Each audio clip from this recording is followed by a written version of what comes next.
Alrighty. Well, everyone, welcome back. And this is where I say welcome back to Jackson Hall, but we are not in Jackson Hall tonight. If you can tell, things look different behind me.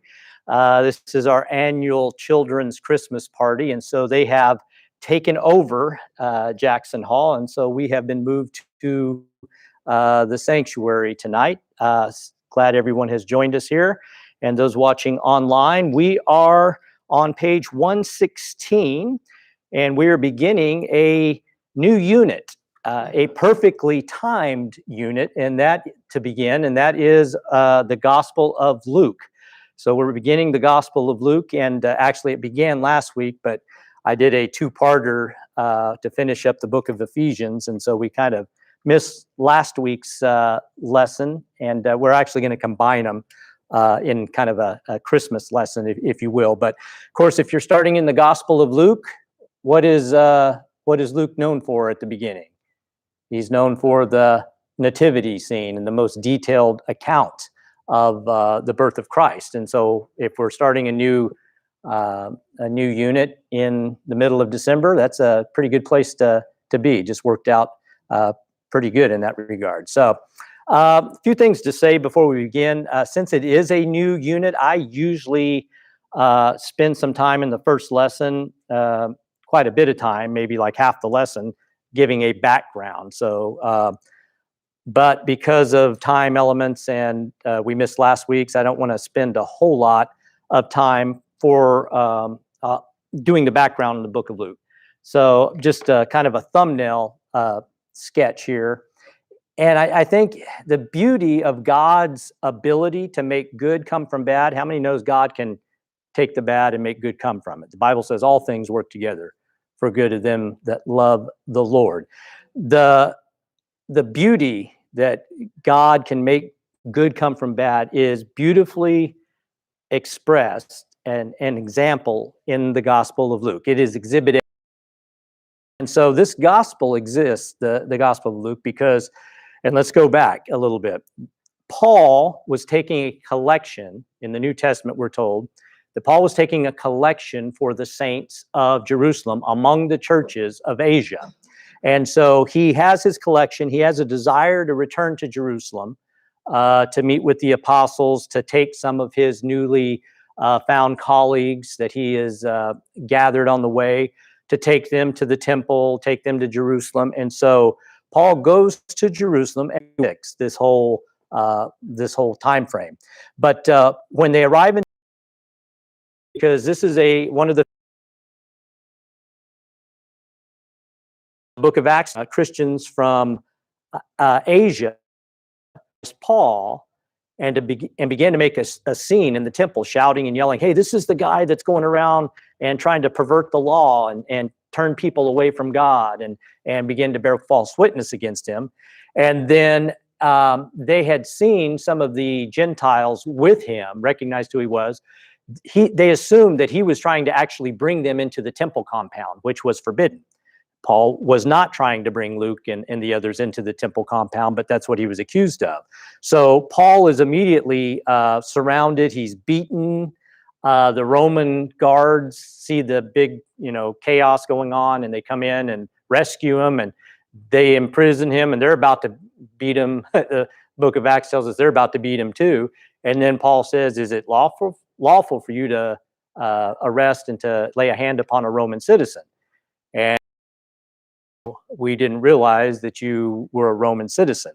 And so at this point, Paul, he's under arrest, but he's treated better. And then he's awaiting trial. First he's going to meet with King Herod, because Herod is over the Jews. And then he's going to stand before Festus, who was the Pontius Pilate of that time, the Roman of Syria in that area. And then eventually he would sail to Rome and stand before Caesar. But he was in Israel, in that area, under arrest for several years after arriving in Jerusalem, awaiting trial. So where was Luke? Remember, Luke had come with him. Where was Luke during this interlude of several years that they were still in Israel prior to sailing, because Luke does sail with him to go to Rome to eventually meet up with Caesar. So anybody venture a guess what Luke was doing during this 2 or 3 year interlude after arriving in Jerusalem and waiting for Paul's trial to take place? Right. But, well, he was probably earning a paycheck being a doctor, but where is he at? He's in Jerusalem with the disciples, with Mary, with James, Jesus's brother. And so what does that give him the opportunity to do? Remember, he's a Gentile from far away. I'm sure he's heard a lot of the account of Jesus's life and miracles from Paul, but what does he have the opportunity to do now? Write down from who? Right, from eyewitnesses, from Mary. So, I mean, how does Luke have such a detailed account of the nativity and the birth of Christ and these things that the others don't? Because he's spending years waiting for Paul to get out of prison, and he's if not living with, he's going to church every Sunday and hanging out with Jesus's mother and his brethren. And so, isn't that cool to think? And of course, Paul had no idea that this was all part of God's plan. Oftentimes, God does stuff in our lives that we don't understand and we can't figure out. But I would venture to say, if I ask any of you, would you go through a hardship if the end result of it that God could, and in this case, the Gospel of Luke and the book of Acts, are those important to the church? Have they been for 2,000 years? Of course they have. And so Paul's hardship that he endured, every day that he spent in prison was another day that Luke got to meet and write an account of the life of Christ, the birth of Christ, the miracles, the teachings, and all that. He got firsthand information and he wrote it down. And then he wrote the history of the church, the book of Acts, during the same time as well. And both books, the book of the Gospel of Luke and the book of Acts, they're essentially one continuous long book broken into Paul's trial, and that Theophilus could have been a Roman magistrate or the like, that Luke was, maybe Theophilus was in charge of Paul's case, his appeal to Caesar. And so, when you're going to go to court, lawyers have to file briefs. They have to file this is what is said to have happened, and this is our argument, and this is what the case is all about. So you can imagine, if you appeal to the most powerful man on earth and you're going to have an audience with him, you don't show up unless the people around Caesar know what the case is ahead of time. And so there's some speculation that is exactly what the Gospel of Luke and the book of Acts was to prepare for Paul's appearance before Caesar, to kind of give an account and a history of everything that was going on. Mm-hmm.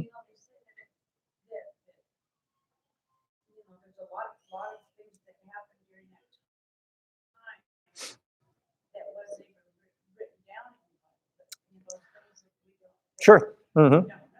Right. So, I kind of wonder if there's a possibility that Luke being in position when he was there at the birth. No, he wasn't. He wasn't that old. This was about 50 years. And Luke was a Gentile. Luke was from Greece or Asia Minor, that Syria, Greece, that part of the world. But no, Luke wasn't at the birth. But he had to get the account from somewhere. And this is likely where he got it while he was in Jerusalem, awaiting Paul's trial, because he had come with Paul, so he wasn't going to leave until Paul left. And so the book of Acts actually ends, if you recall, with Paul arriving in Rome, about to stand trial before Caesar. Now, and Luke live after that. So why didn't Luke continue to write in the book of Acts? Why didn't he add more? Well, the thought was because it ends right before Paul stands before Caesar, right when he gets to Rome, is the whole point of it was to prepare for that trial. And so he got as far as he could, getting them, kind of like at the end saying, and that's how we got here today, kind of thing. And that's kind of the way these accounts kind of dovetail together with the life of Christ and then the history history of the church. So with that said, going to read the introduction on page 116. I don't know, Sister Jennifer, are you able to read tonight for us? Okay. Yeah, it's just a small intro with 3 paragraphs. If you could just read all that for us. The previous lesson began with the incredible news that Elizabeth and Zechariah would become parents in their old age. While Elizabeth waited for the birth of John, the angel Gabriel appeared to Mary and announced she too would bear a son, and he would be the Messiah. Mary was a virgin. Found in Luke chapter 1. And so I want to lesson and the birth of John with the birth of Christ. Controversial was born. How many know, pretty much accepted, we know the date that Jesus was born?